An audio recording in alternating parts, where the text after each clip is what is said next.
Yes, Kevin. You brought up schools, and it touched on a very sensitive topic, especially here in Rockland, in Brooklyn, and here.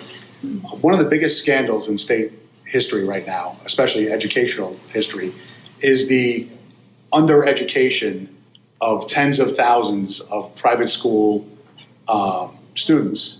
And it's not the students' fault, but we have tens of thousands of students not receiving a secular education, which are getting state money and funding and federal grants.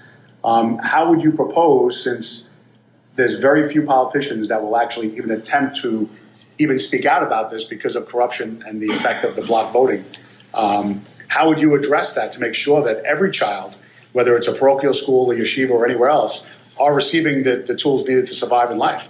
Look, I think we have to, first of all, we have to say very explicitly that a solid education is how you are going to compete in the 21st century.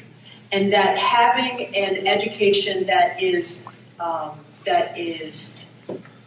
executed or blessed, trying to come up with another word, by the state of New York has to mean something. So the state of New York has to have standards that apply across the board, that are not subject to different groups. So that means if you're in a charter school, or if you're in a parochial school, or if you're in another private school, that you have the same standards that the public school has, that you're teaching the same curriculum, and that you're verifying that. And I think before money flows to these schools, that you have to verify that you're teaching the curriculum and that curriculum matches the state standards. Because, again, we all have to say, if you have a diploma that has been authorized by the state of New York in one form or another, that has to mean something.